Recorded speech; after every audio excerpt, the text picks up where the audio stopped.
Hello and welcome to Live Stream with Restream, your exclusive access to all things, the latest news and updates from Restream. I'm here today with Ryan, my co-host. We're going to be going over all things related to encoders, what they are, what's the differences between them, how to get them set up, and also how to avoid having to set up an encoder at all. That'll be our ending topic. But welcome, Ryan. Thank you for joining me in the studio today. You're welcome. Thank you for having me. I should have paid more attention to how long that video was.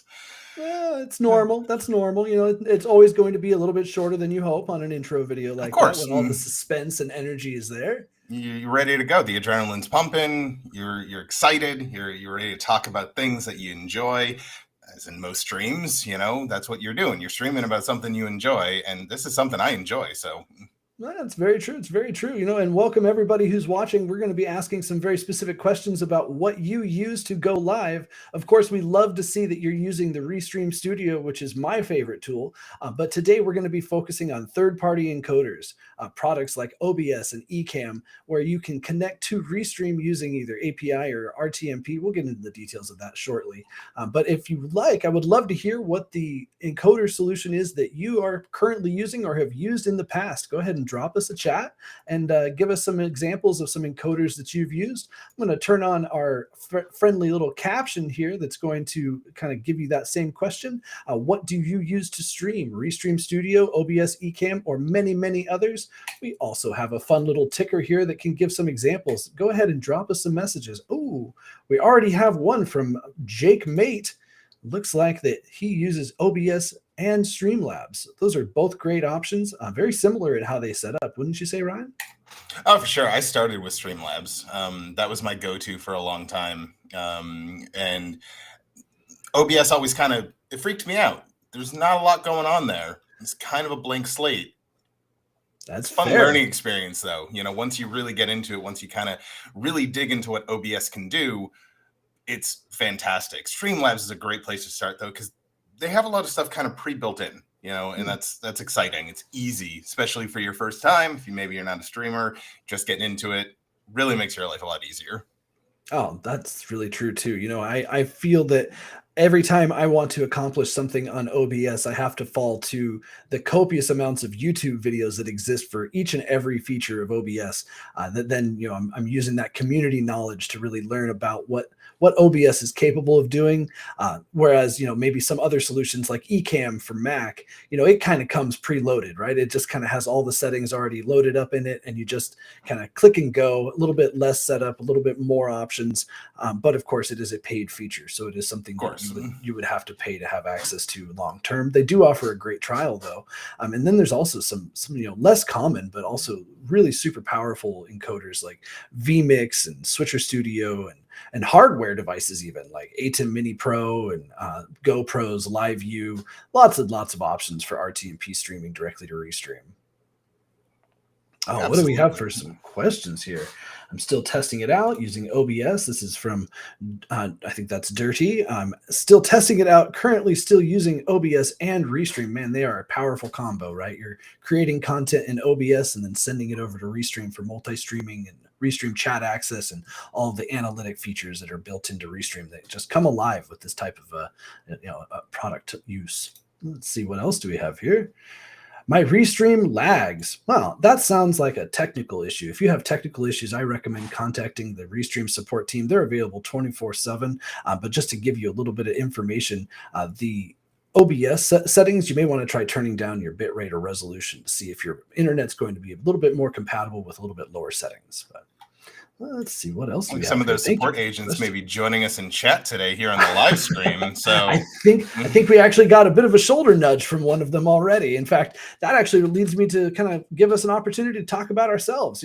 My name's Sean. I work for Restream. I am the support manager for the USA. And Ryan, I think you also have some ties to Restream as well.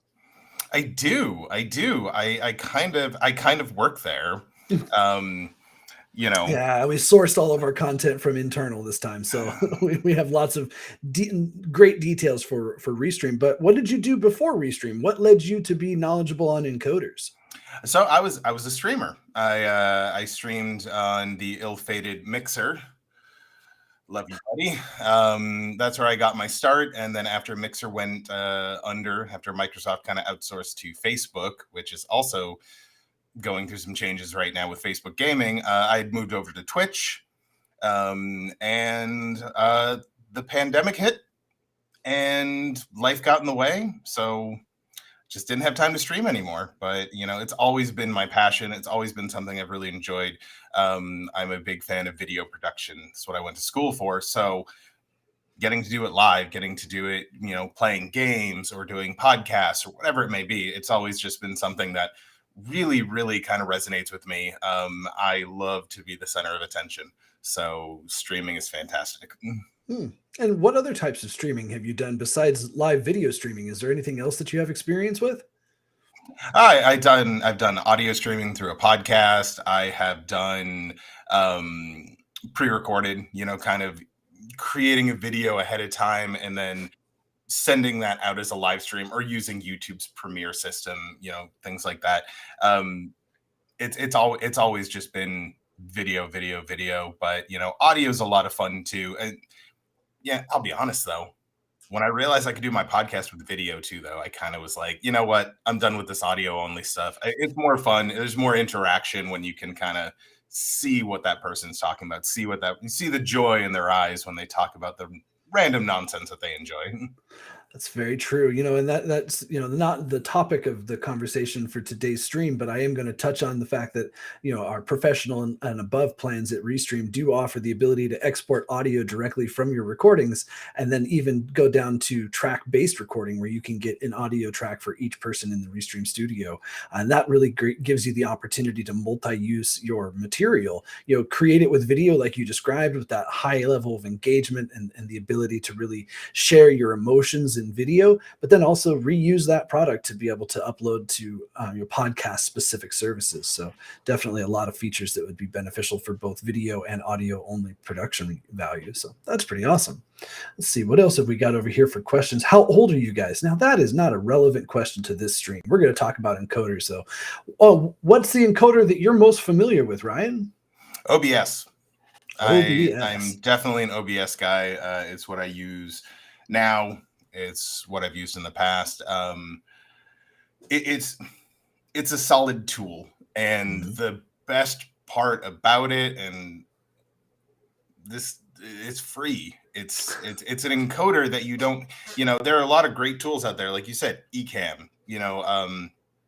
Vmix, I think, has some paid options as well that give you some cool features. But OBS is a blank slate, free program.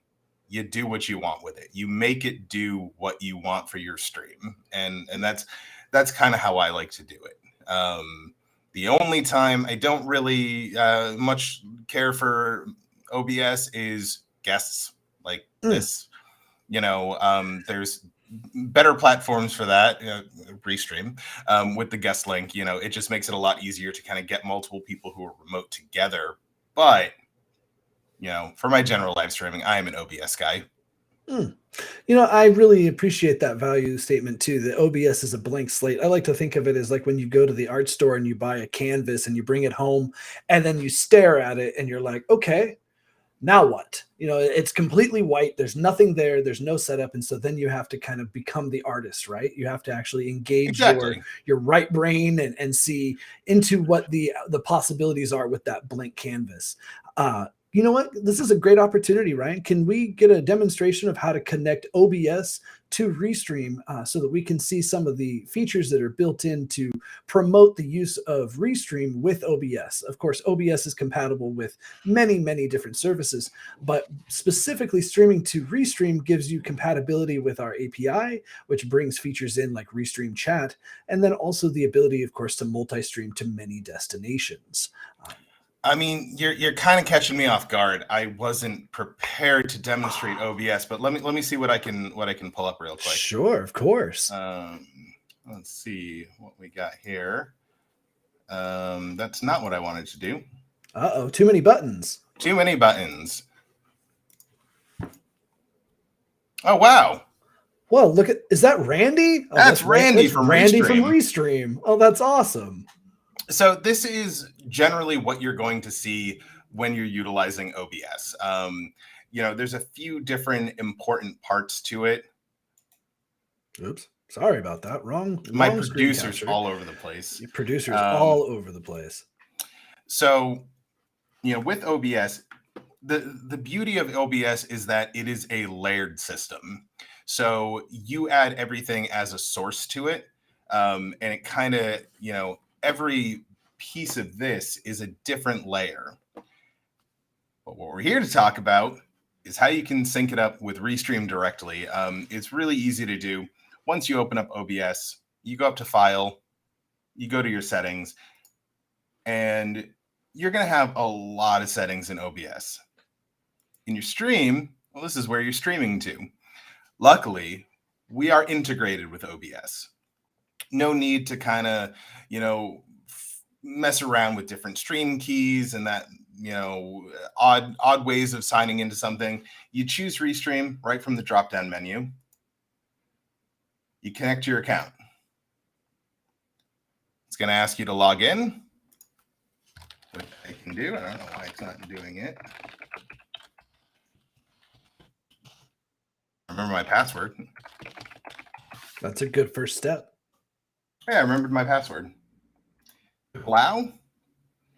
And now you are fully connected to Restream's API. We're going to apply that. You're going to see a lot of cool stuff happen. Boom.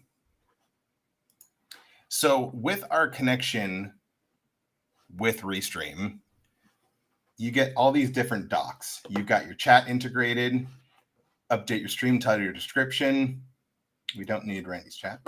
You have access to all of your channels, so you can toggle them on, midstream. On their paid plans, we do have real-time channel toggling. Want to start your stream on Facebook and YouTube, but want to continue only on YouTube. Turn off Facebook, it goes away.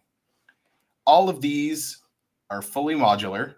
You can add them directly into your OBS. This one I'm on multi-monitor, so obviously it's not cooperating the way I want to. But you can also just close it, and you always have access to them right here in the dock settings in OBS. So if you ever want to bring something back, click it, boom, you got it. That's awesome. Wow, thank you for that demonstration. That really shows how easy it is to connect OBS to Restream directly. And that gives you the functionality of Restream with the customizable options that live in OBS. What an awesome experience. And would you say that OBS is something that would be super easy to get set up to look the way you have it, with that logo, the fire, your webcam image in the bottom right, and then the actual source material in the back? How many layers would you say that is? So you can see that right down in my sources right here. I have some of them toggled off as not really relevant to kind of what we're showing, but my bottom layer would normally be kind of your primary video source. In this case, it would be if I was playing a game on stream. And that will be all the way to the back. As you move up, it literally layers on top of one another. So this image that I'm using of the beautiful Randy would be your webcam. So I got two. Then I have my camera border. I like to have a little something around the camera, just to give it a little more pizzazz, a little flair. Then I've got my overlays that I don't have active right now. This would be like your alerts. Say you're a Twitch streamer or a YouTube streamer and someone follows you or subscribes to you. I have it set up so that'll appear on my screen. This is a very basic setup, but for the most part, we're only talking 4 layers, maybe 5. With this layer source just being my audio input. So this is currently my microphone. As you can see in the top, the audio input capture is moving as I talk. This is a very basic setup, but it is a very efficient setup.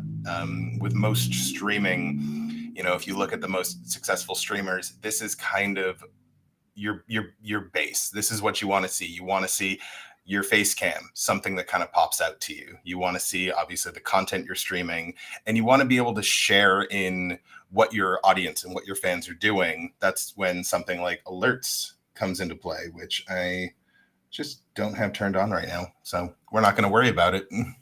That makes sense. Thank you for demonstrating kind of the way that sources work with OBS. That is sometimes the biggest hurdle to understanding the configuration component of OBS, is to be able to visualize what makes the canvas usable. The concept of putting one layer in front of another, using things like solid colors or borders like you did with the image in the bottom right, to be able to emphasize specific components that you're building into the canvas. And of course, there's also the availability to go even one step further and use multiple different layouts that you can then transition between to create a really kind of fine-tuned type of streaming experience. It's really sky's the limit. You can learn more and more about how to use OBS in more advanced ways through their forum, as well as from just watching YouTube videos. It's what I hear most people are doing when they want to figure out new cool ways to use OBS, is they really source that information from the community, which is pretty cool. It's true. And that's kind of how it was built. For those maybe who don't know, OBS stands for Open Broadcasting Software. Oh, I didn't know that. It's open. It's open source. It's free to develop for. It's completely community driven. It's completely created by a team who, they're not getting paid. They're not a team at a company getting paid. This is a labor of love over a number of years, and it's really phenomenal. And it is a lot. It's a lot to get it set up. Back when I, just now, over the past couple of weeks, I've been rebuilding my setup to start streaming again. This is what I've spent most of my time on, making sure OBS is doing what I want it to do, how I want it to do it, and it looks the way I want it to. That makes sense. It's one of those, like, the 6 P's prior. What is it? Proper prior preparation prevents poor performance. So in this situation, it's putting in all of your energy in the pre-show to make sure that the outcome is exactly what you're looking for, and that it's as polished as possible. I want to click start streaming, and I want to start entertaining. I want to start showing my content. I want to have fun. That's why I stream. It's fun. It's very simple. It's the deep desire to just enjoy myself, and that's what streaming does for me. Ooh, we have a really important question here from Alessandra Anya. It looks like that she's asking, you're into video games, Ryan. If you had to choose, would you rather be a goblin or a gnome? So just because I am actually familiar with this, and the only correct answer is goblin. Okay. So that's very valid. I would feel that's it's good to source your answers from your audience. So and these are the questions that just kind of sometimes drive you nuts. That's a hard choice to make, but got to go with goblin. Very good. Very good. All right. So the other topic that I wanted to hit on today is actually Ecamm. So Ecamm is an encoder. It is similar to OBS in that it has lots of functionality, lots of options, but it's actually defined more by the ways that it's different. So OBS is available for PC and Mac. However, Ecamm is Mac only. So sorry, all of you PC users, the rest of this little bit of this tutorial is going to be tailored more towards people who are streaming using a Mac. And so with that, the team at Ecamm has created their product. There are free trials available if you want to give it a go. But what makes Ecamm so unique is that it has integration with Restream and other providers that are at a very high level. They really take it to the max. They've integrated our API, the connectivity functions at such a high level. It even has access to things like Restream events, as well as other components that would be useful for streaming, including our chat functionality. All of that is built right into their software. I'm going to actually give a little demonstration here. Let me minimize some of the stuff because I want to make sure you get the full view. Ecamm is pretty cool in how it shows on your screen. So I'm going to display my entire window here.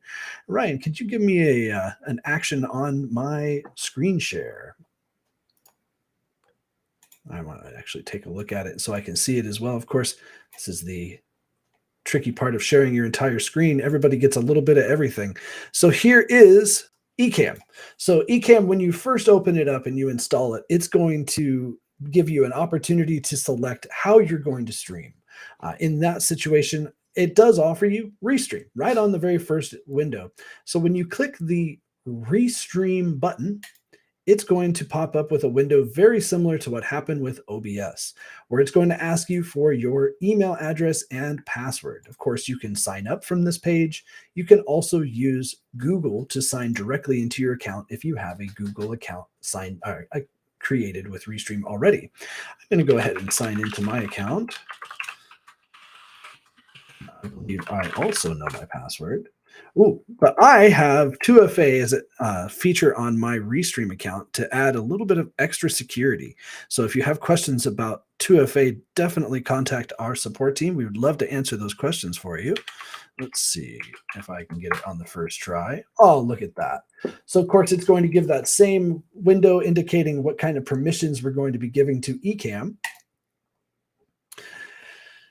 And that's it. Even as it has described in this window, you are now ready to go live on Restream. And it is that easy. You can see here, this is a camera solution. I can switch to a different camera, but I like to keep it separate if possible. But with that, you can go over here to the bottom right-hand corner, very similar to with other encoders, where you would actually select where you want to go live, and you can just go live now. I could literally click this button and stream out to my Restream account, which would basically be awesome, except that I'm already streaming on a different account. So it's best to, maintain what you're doing all at one time. But Sean, hold on. Yes. What if you had a scheduled event? Well, Ecamm integrated that too. So if you've already got an event, just like what we set up for this stream today on Restream with the studio, you can also pre-create an event in Restream at restream.io and create a posting that's going to be available for people to subscribe to on Facebook, YouTube, and LinkedIn. You can do that in advance so that you can apply a thumbnail and description that maybe is useful for marketing, as well as to kind of generate some buzz around your live stream. Once you have that configured on Restream's website, you can access it directly from inside of Ecamm. You would come down here to the Go Live Now, which is what it says by default, unscheduled, and you can actually select a specific upcoming event. Now, I'm going to select this one for testing purposes, but you would, of course, have it set up as the one that would be appropriate for what you're doing. Then you would click the Go Live button in the middle, and boom, you're streaming from Ecamm directly to Restream for that specific event. And you still would have connectivity and functions for comments. So in Ecamm, you would need to click this little message button, and then all of your comments that are happening during your live stream would be listed in this box. And you can also reply, and using Ecamm's functionality, you can apply it as an overlay in the actual session itself. This brings all of the best features of Restream and puts it right into your encoder. Of course, Ecamm has tons of functionality and settings, and with that, you can add overlays and graphics, and they also have some functionality to enable you to have guests. However, what I've seen for sure is that it's a little bit less preemptively set up for guests comparatively to Restream Studio, where the guest would only need to have a a browser, and then poof, they would be streaming.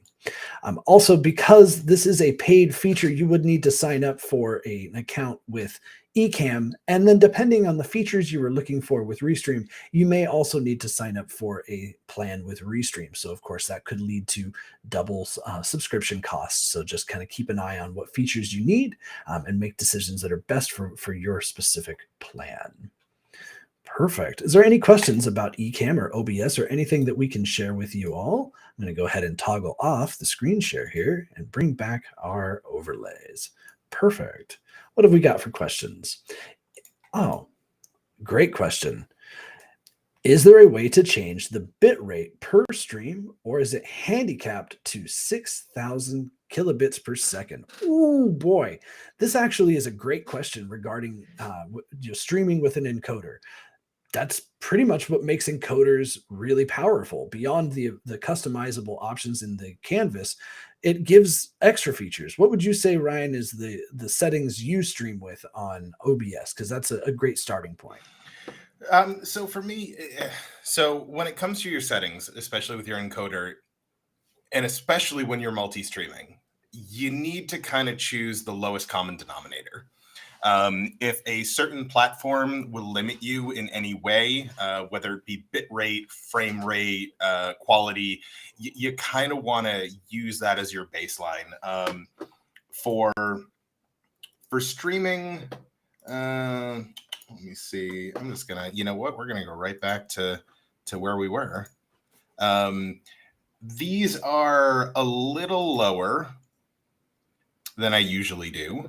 But I think this is a great kind of basic setup. First and foremost, CBR is your friend. Stands for constant bit rate. It makes sure that your bit rate kind of plateaus and stays around where it needs to be. I have this currently set up for 3,000, just because I do a lot of testing. And it's just easier to just keep it somewhere in the middle. The 6,000 kbps limitation is usually driven by Twitch, as if you are not a partner, they kind of cap you at 6K. I recommend actually keeping it somewhere around 5,000 to 5,500. You're still well within the sweet spot for 1080p, 30 frames a second, which is anywhere between 3,000 and 6,000 kilobits per second. The second important thing is to always make sure your keyframe interval is set to 2. This is essentially refreshing your frames every other frame. 0 works great when you're single targeting a platform. When you're multi-streaming, though, 50%, every other frame getting encoded is a really great place to be. Other settings, they vary based on your computer, what your hardware encoder is. This would be this right here. I have in this system I'm using right now is an NVIDIA 3070. So I'm using NVIDIA's hardware encoder. Some computers, you may be using X264, which is just kind of your software encoder. So your settings really kind of vary from system to system. But to answer the bitrate question, simply 5,000, 5,500, that's kind of where you should be. Most streaming platforms at 1080. That's great info. And that's very helpful, especially when people are wanting to use, OBS for the first time. That can be a bit of a question that wouldn't normally be easy to answer. What's the best settings, especially multi-streaming when you're thinking about, is it best for YouTube or is it best for Twitch or Facebook? Lowest common denominator. That is the best way of kind of thinking about that. And to transition from OBS to Ecamm, when you're looking at settings, Ecamm takes it a different direction. I can demonstrate that here as well. Ecamm for stream settings isn't going to give you numbers. It isn't going to give you a lot of physical options to adjust. Instead, it's going to give you an idea of common language. So stream size standard is an option, but then also you would be able to select, going to high def or really high or ultra high, which for them would be 4K and so on and so forth. And I'm assuming there's a drop down menu that's appearing on your screen because it is not translating. That is fair. That definitely was not showing the drop down, screen share being what it is. Sometimes it only shares the window you select at first. But yes, it was showing an option for 1080p as well as all the way up to 4K. Now, those are settings in Ecamm that would then translate to the output that's being sent to Restream. Restream is a super product. It does not change the settings or resolution or bitrate of the content that's received as it is sent out to all of the destinations. So keep in mind that Restream doesn't change or modify the signal as it's received. So if you're worried about Restream changing or modifying the content, it just doesn't happen. There are additional features available. You can pay to have us manage a specific output and reduce or change the resolution, but that's a topic for a different show. So let's take a look here. I'm going to turn off the screen share and get us back to where we were. I did see a pretty awesome message come through from Bjorn. If I had to guess, that's possibly Bjorn, the account manager for our team.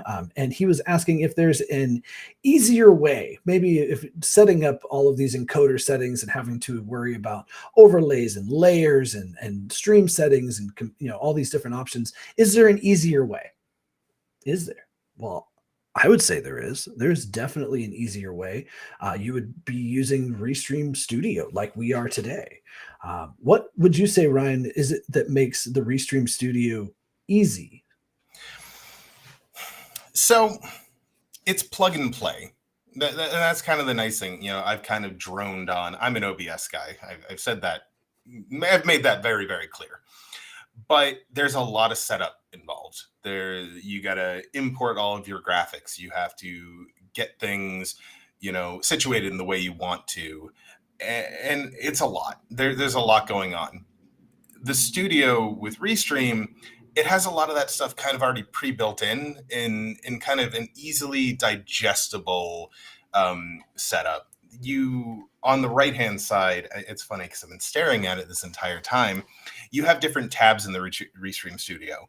The graphics tab especially kind of does a lot of what I talked about in OBS, but it's kind of automatic. Everything you see right now on our screen is being run through the Restream Studio. So we have our live stream logo that's run through the studio. We have our names, that's an overlay.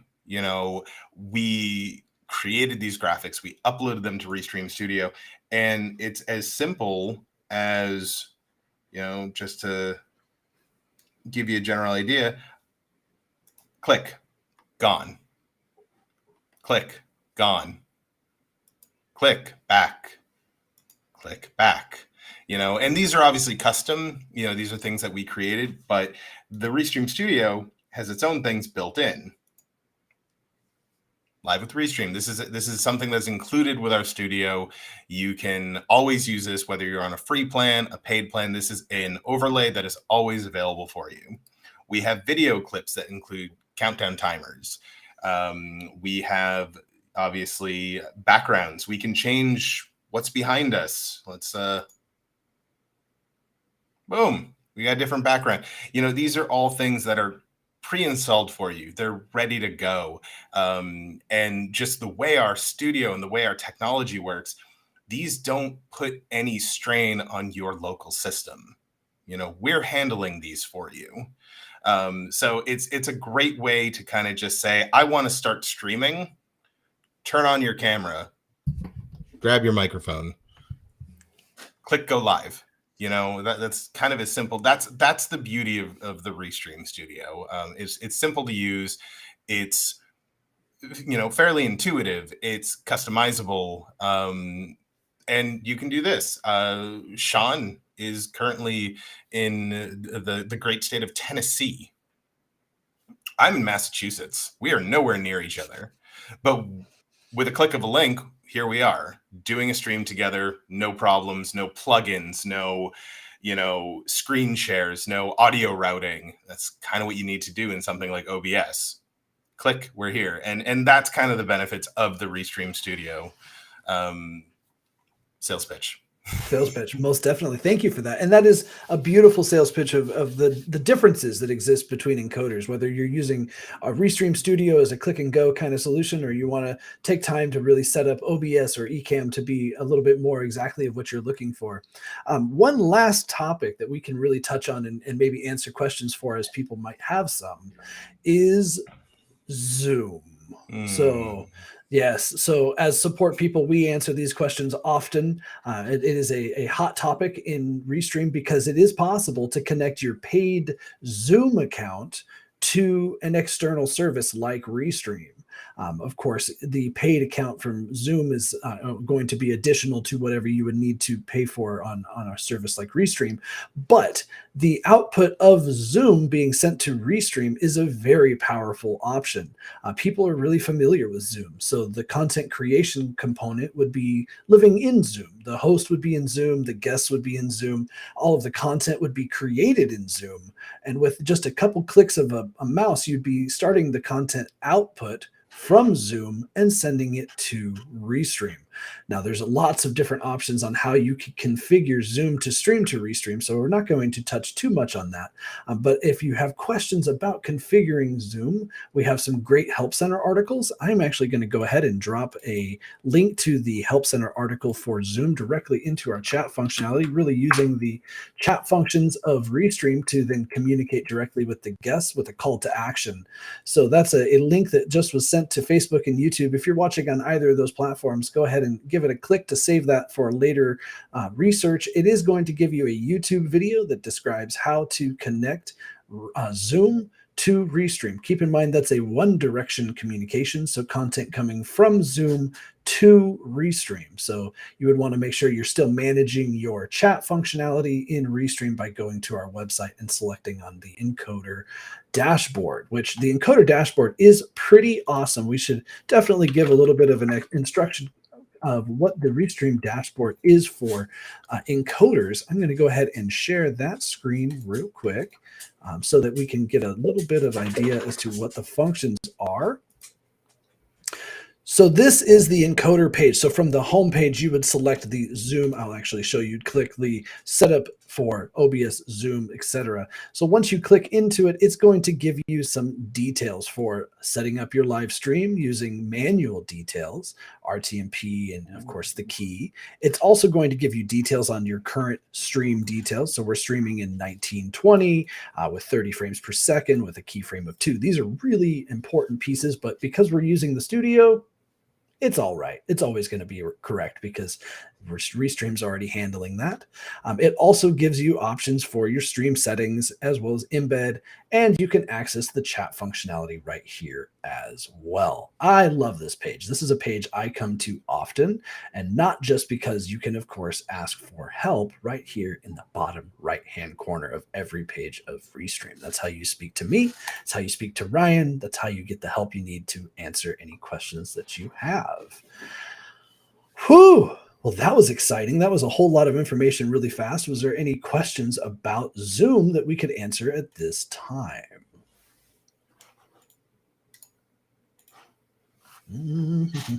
I have a question. It always asks me for a live streaming page URL when I'm setting it up, and I don't understand why. What is that information, Sean?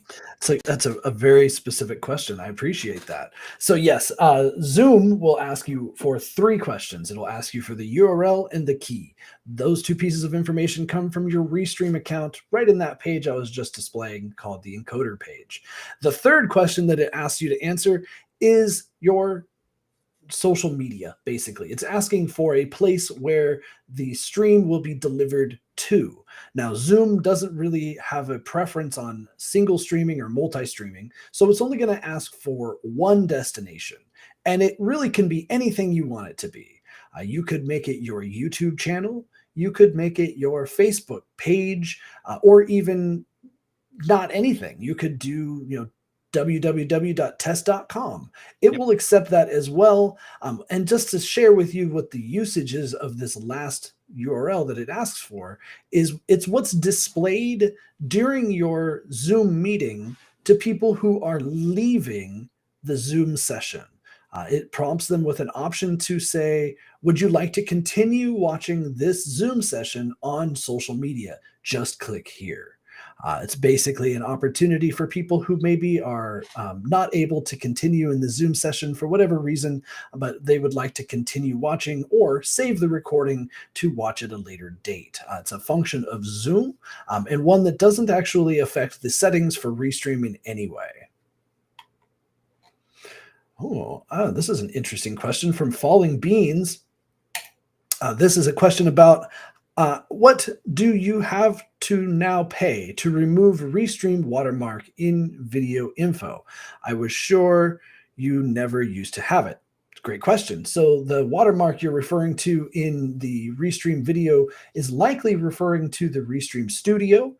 In the Restream Studio, the free account, so what we would call our basic plan, does have the watermark very similar to the one that's in display right now, where it says Restream. And you can remove that by using a paid plan. Any paid plan in Restream will give you the functionality to remove that logo. If you're referring to the text that says powered by Restream in the title of your streams, that is also removed on any paid plan. So you could sign up for the standard plan for $19 a month or $190 a year. That's 17% off, 2 months for free. That would then give you the ability to no longer have that branding as part of your streams. But yeah, it's definitely something that is present in the free plan. And a note on that. Oh. Just because this is about encoders, that's what we're talking about. The powered by Restream will still appear when streaming with an encoder. However, the watermark will not. The encoder is a straight shot of your video. As Sean said earlier, we don't make any changes to that. You know, that's your video. It's another benefit of encoders, but like we said, there's a lot of setup involved. So you got to kind of weigh your options when you're talking about, do I want to do studio? Do I want to do encoder? What kind of setup do I want? Obviously, we recommend the paid plans. The paid plans do give you a lot more options in general, not just watermark removal. But that is something I did want to bring up because you know me, Sean, I'm a transparent guy. I'm an open book. It's very true. It's very true. I'll be getting reprimanded for that later. Some last kind of encoder that's worth mentioning that's really unique to Restream as well is, let's say you're on location and you don't have internet.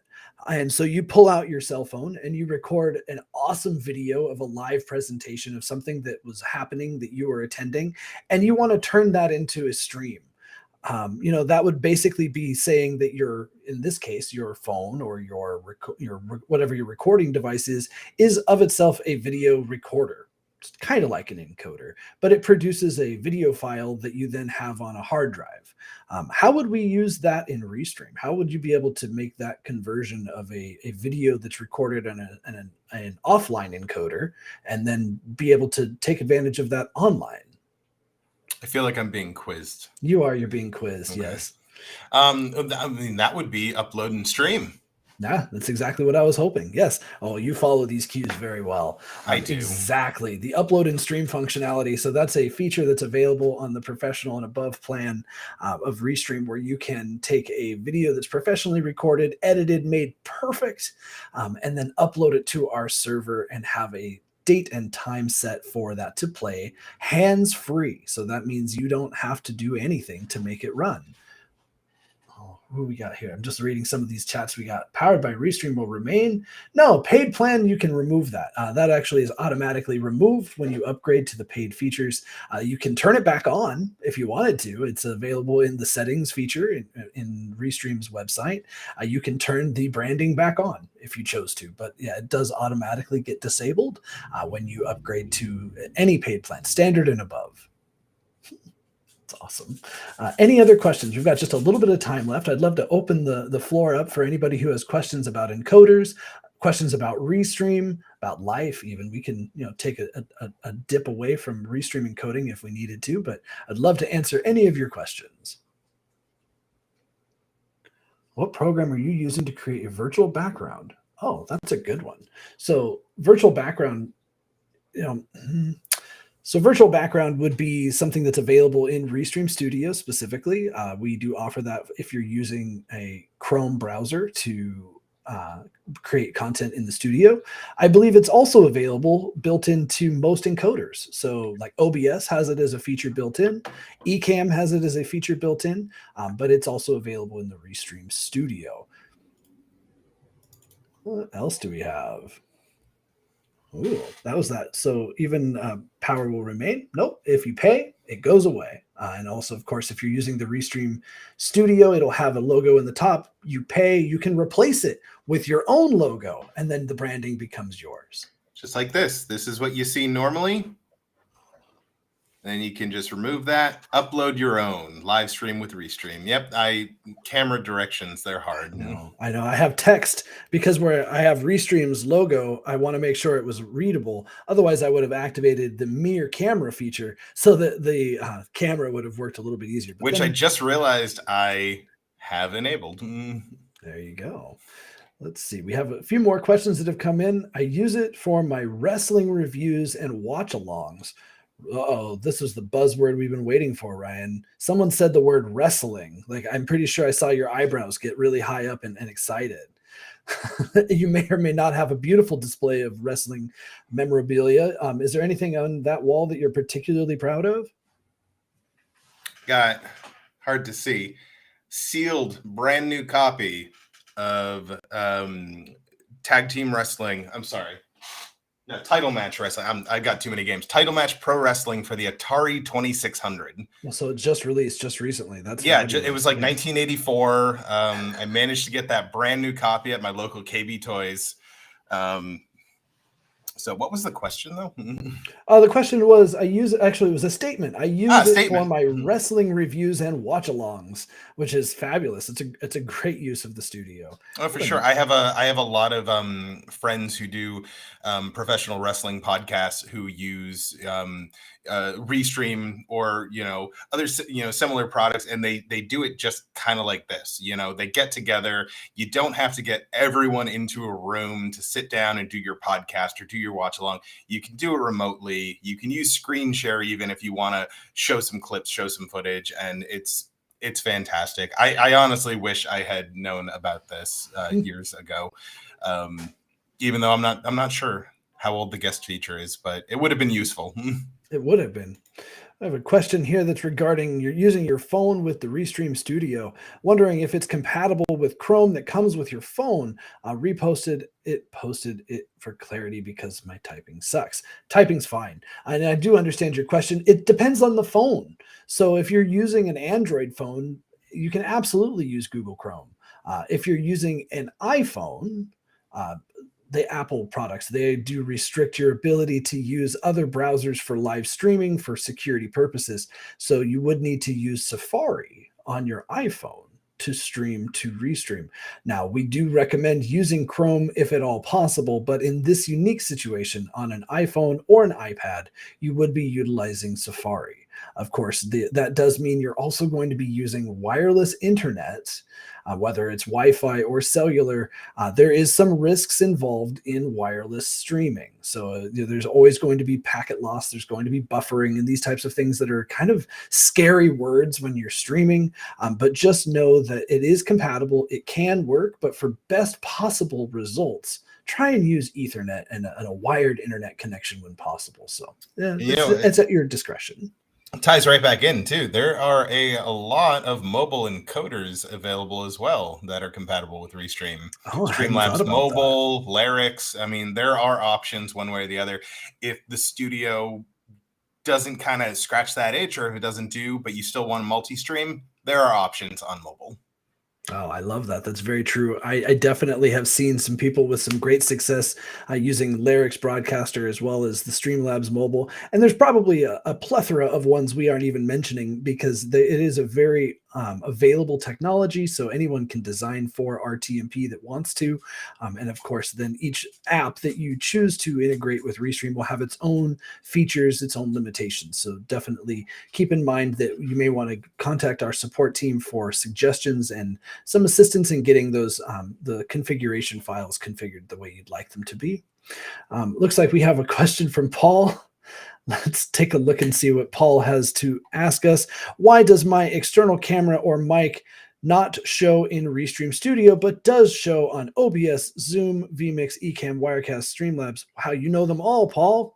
I also noticed you're wearing a Restream shirt in that picture, so I feel like you might be an imposter. Do you want to field this one, Ryan? Yeah, sure. Why not? Thanks, Paul.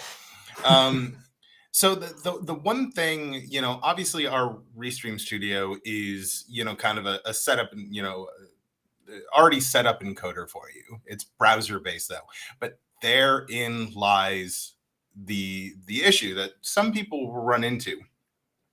Your Restream itself isn't looking for your camera. Your browser is. Your browser is what the compatibility needs to be. If your camera is not compatible as a webcam, specifically meaning it works inside of a browser environment, something like Chrome, Firefox, Safari, Edge, that's what really needs to happen for our studio and for many other browser-based, solutions that are out there. You need your browser to understand it. I always like to say, does your camera work in Google Meet in your browser? If so, there's a good chance it will work with Restream as well. Something like OBS, Ecamm, Streamlabs, I don't remember what Vmix, Zoom. Those are programs that are installed on your computer, and they have coding in them that are made to recognize a lot wider of a variety of cameras, just because that's what they do. And since they're directly on your computer and that's all they're looking for, it just kind of works. Chrome has a wide variety of systems it is compatible with mobile phones.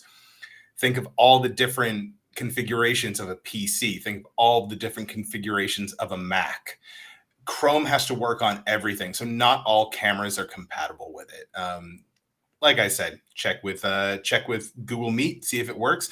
There's plenty of websites that'll let you test it too, that mimic the technology that Chrome uses. And maybe you got a higher end camera like a Sony mirrorless or a Canon DSLR. You might just need a special piece of software from the manufacturer that makes it a webcam. I have a Sony 4K camcorder. It isn't compatible as a webcam. So your other option, you can get something called a capture card. A capture card like the Elgato Camlink, the Elgato HT60. They will essentially take the data from those cameras and make it a webcam. So it's very true. There are options. It seems Thanks, like that's Paul. the real evidence that's shown with the availability of connecting an encoder to Restream is it's all about options. It's about making the right decision that's best for your streaming situation, and then also making sure that the settings and the options are configured and fine-tuned to the exact settings you're looking for. I have time for just a few more here. I want to highlight these last two messages that came in from Red Flyer Media.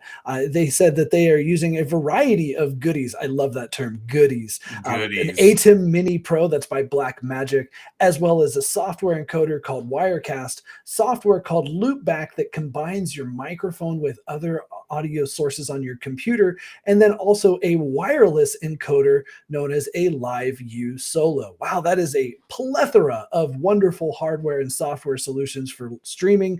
I'm going to touch just a moment on the LiveU Solo.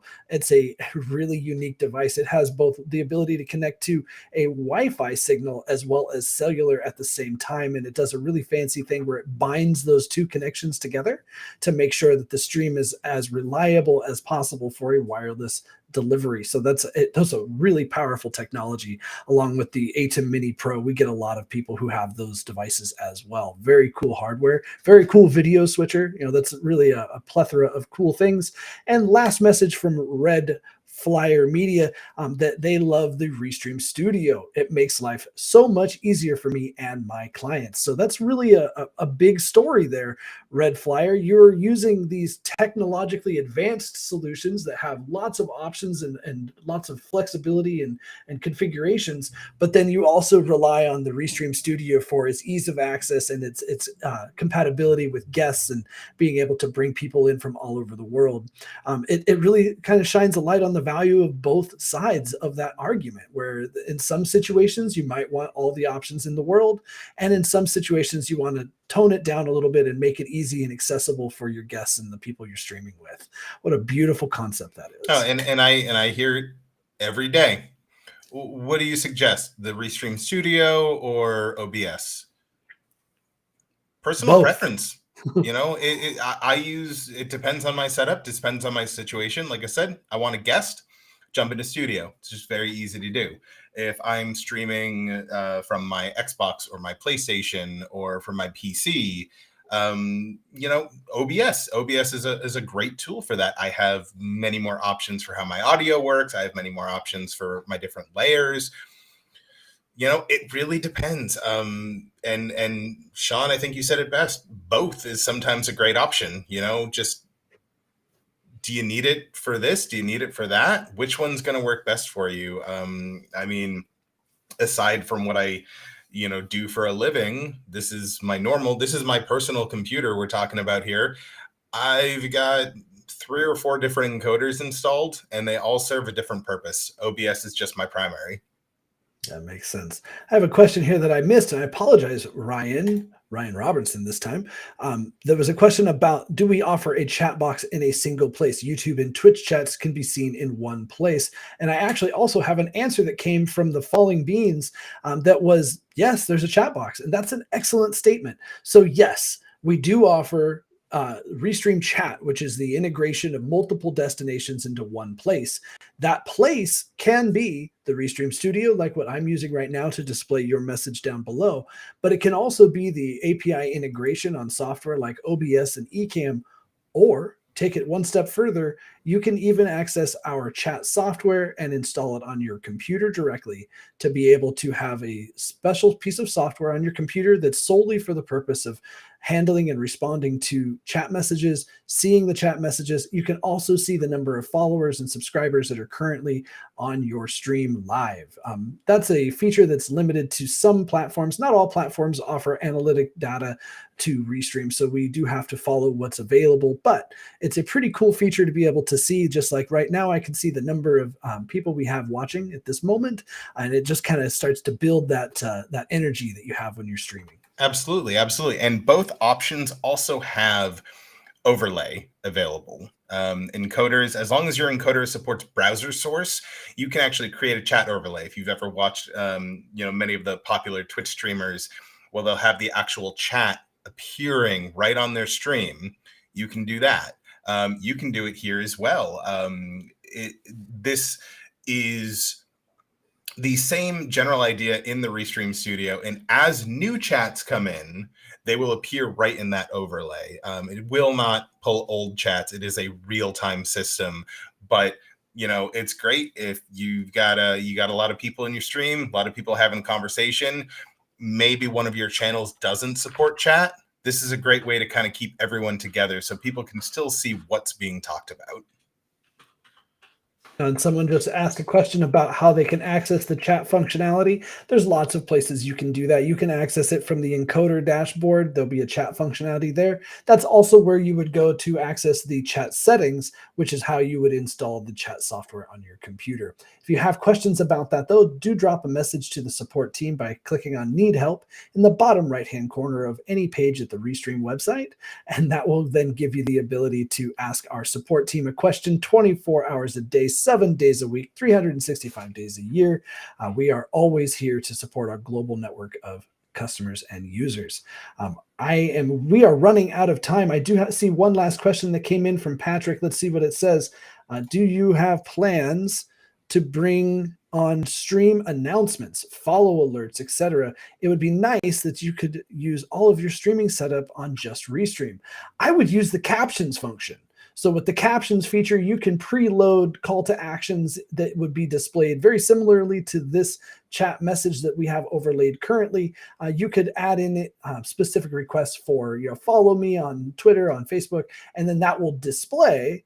Also, you can drop a link directly to a specific platform like Instagram into your chat messages and send that out to platforms like YouTube, Twitch, to be able to then drive people to subscribe to other platforms of social media besides just the video heavy ones. Sean, I am going to stop you there. I think Patrick's question is more related to browser source. Oh, Being able to show your Twitch followers as they follow and show those alerts directly in your stream. Not something that we have. Again, though, we recommend reaching out to our support team. We have the only way Restream gets better is through feedback.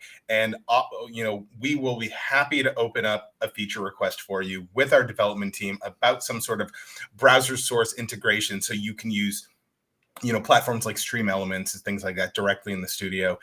It's not the first time I've heard it. I've heard it before. But yes, it is not something that is currently available.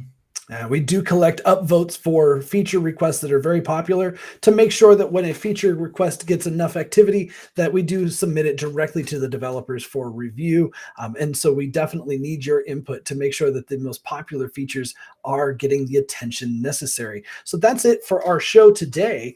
Thank you all for joining and for spending some time with us. And thank you, Ryan, for joining with me on this co-hosting adventure. And just so that you're all aware, we've been streaming on Facebook, YouTube, and LinkedIn. So please, if you have any need or questions, don't stop the conversation now. Contact us at restream.io. Once again, just click on the need help option in the bottom right-hand corner. And thank you all for joining with us. There we go. Have a great day, everybody. And thank you again for watching us on our social media.